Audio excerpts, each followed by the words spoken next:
안녕하세요. 31기입니다. 오늘은 오랜만에 SCHD 이야기를 할까 합니다. 요즘 경기 침체에 대한 이야기가 굉장히 많이 있는데요. 우선 마일드한 경기 침체냐, 하드한 경기 침체냐 이야기가 많은데 어쨌거나 여러 지표를 보면 올해 하반기 정도에는 경기 침체가 실제 삶에서 느껴지도록 올 것 같다는 생각이 듭니다. 어제 장 마감 이후에 테슬라의 실적 발표 이후에 테슬라는 장중에 2% 정도 빠지고 애프터장에서 무려 6%나 빠지고 있는데요. 지금 이제 장이 막 시작됐을 테니까 훨씬 더 빠지고 있다고 생각이 듭니다. 어제 개별 주식에 좀 눈여겨본 주식이 있다면 바로 시스코 시스템즈인데요. 갑자기 4.51%나 빠졌습니다. 왜 이 주식을 눈여겨보았냐면 올해 SCHD ETF의 세 번째로 비중이 큰 전체 비중에서 4.22%를 차지하고 있었던 주식이기 때문입니다. 우선 급락한 이유를 잠깐 살펴보면 18일 화요일 미국과 영국의 사이버 보안 기관들은 러시아의 모스크바 군사정보국이 운영한 해킹 그룹이 6년 동안 사용하고 있었던 시스코 라우터의 취약성을 이용하여서 악성 프로그램을 전송하고 미국과 유럽의 기관 및 조직에 대한 감시 작업을 하고 있다는 발표와 함께 주가가 내려가기 시작했습니다. 시스코 시스템즈의 제품 보안 문제가 불거지면서 주가가 급락하게 된 것이죠. 시스코의 실적은 올해 2월에 괜찮게 나왔고 이제 5월이 되면 실적 발표가 나오는데 아마 이번 이슈로 다음 매출에 영향을 줄 것 같다는 생각을 하는 것 같습니다. 그렇게 SCHD는 장중 0.23% 정도 마이너스가 나왔고 애프터장에서는 마이너스 0.26% 정도가 나오면서 현재 73.58달러입니다. 다행히 시스코의 급락은 경기 침체를 반영했다고 하기보다는 개별 주식 이슈로 나타난 것이기 때문에 아직 침체를 반영한 하락은 아니라고 보는데요. 우선 하반기에 SCHD가 조금 하락할 수밖에 없는 이야기를 조금 해보려고 합니다.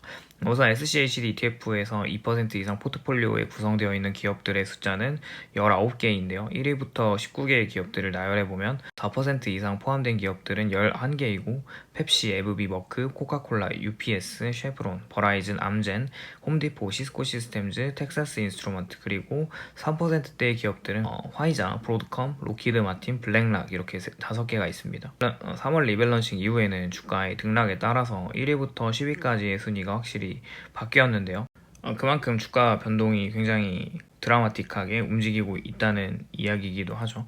우선 SCH대 운용기간이 12년도 이후부터이기 때문에 경기 침체는 코로나 때 한번 겪어본 것을 생각해 본다면 앞으로 침체가 온다면 어떻게 될지 그냥 예측을 한번 해보았는데요. 20년도 코로나 시기에 3월 20일 39.9달러까지 떨어졌습니다. 이때 사신 분들은 지금까지 보유를 했다면 엄청 행복하신 나날들을 보내고 있지 않을까 싶습니다. 우선 찰스 슈왑이 4월 17일에 월요일에 실적 발표를 하고 나서 생각보다 실적이 잘 나온 이후로 슈왑의 위기는 지나간 상황이라서 한편으로 SCHD의 주주들은 한숨을 돌린 것 같습니다. 물론 슈왑이 망한다고 해도 SC가 망하지는 않지만 슈왑이 망했을 때 여러 복잡한 과정은 좀 피곤하긴 하니까 그걸 이제 걱정할 필요는 없을 것 같습니다.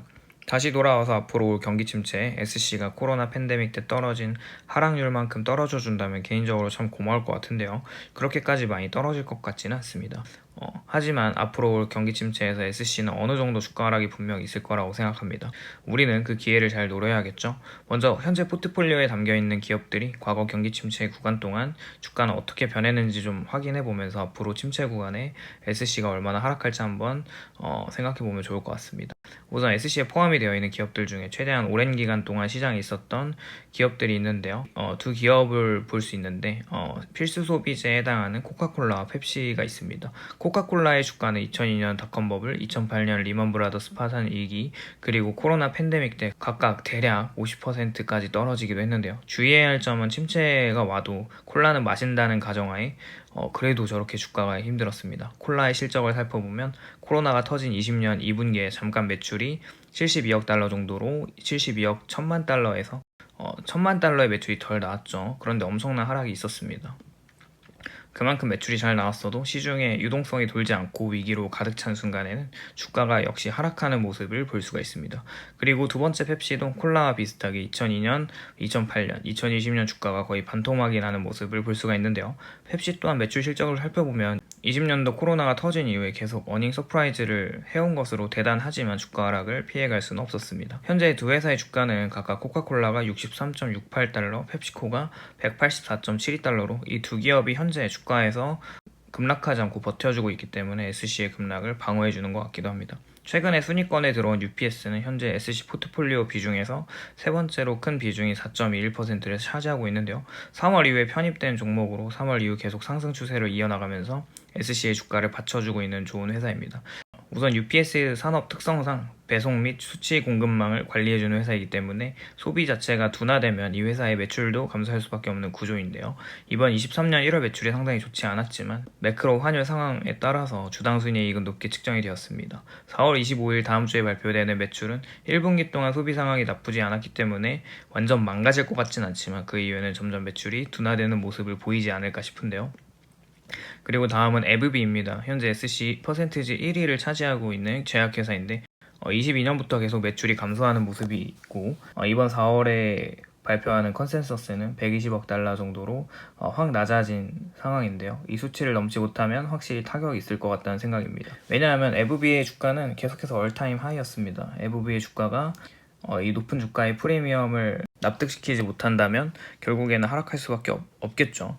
또한 에브비의 주가가 실적이 부진했을 때 내려간다면 SC의 주가는 당연히 영향을 받을 수밖에 없습니다. 그 외에 머크나 쉐브론, 버라이즌, 홈디포, 암젠, 텍사스 인스트루먼트 이 기업들 중에서 버라이즌을 제외한 나머지 기업들은 경기를 타는 기업들이기 때문에 아마 하반기로 갈수록 주가가 하락하지 않을까 싶습니다.